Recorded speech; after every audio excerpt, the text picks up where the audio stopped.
നമസ്കാരം. വാർത്താ ദിനം ആരംഭിക്കുമ്പോൾ ആദ്യം നോക്കാം പ്രധാന വാർത്തകൾ.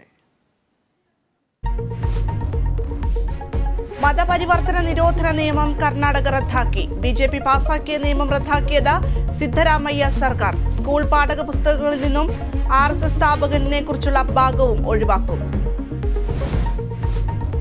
വിപോർജോയ് ചുഴലിക്കാറ്റ് ഗുജറാത്ത് തീരത്തേക്ക്. ദ്വാരകയിലും പോർബന്തറിലും ശക്തമായ കാറ്റും മഴയും. 1,00,000 പേരെ ഒഴിപ്പിച്ചു. രക്ഷാദൌത്യ സംഘം സുസജ്ജമെന്ന കച്ച് കളക്ടർ.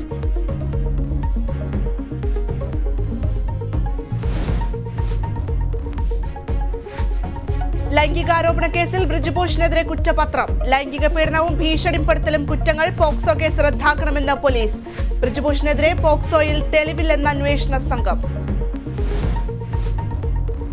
ഇഡിയുടെ അറസ്റ്റിലായ തമിഴ്നാട് മന്ത്രി സെന്തിൽ ബാലാജിയെ ചുമതലകളിൽ നിന്നും ഒഴിവാക്കി. ബാലാജിയുടെ വകുപ്പുകൾ വീതം വയ്ക്കും. മന്ത്രിയുടെ ജാമ്യാപേക്ഷയിൽ വാദം കേൾക്കുന്നത് മാറ്റി. DMKയുടെ തിരിച്ചടി BJPക്ക് താങ്ങാനാകില്ലെന്ന സ്റ്റാലിന്റെ മുന്നറിയിപ്പ്.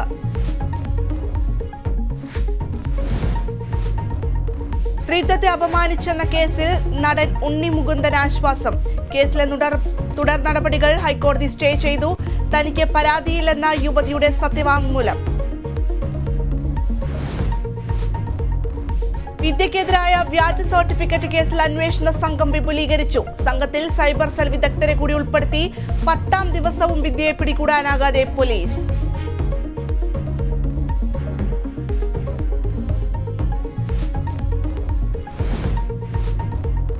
ഏഷ്യ കപ്പ് വേദികൾ പ്രഖ്യാപിച്ചു. മത്സരങ്ങൾ ഓഗസ്റ്റ് 31 മുതൽ സെപ്റ്റംബർ 17 വരെ.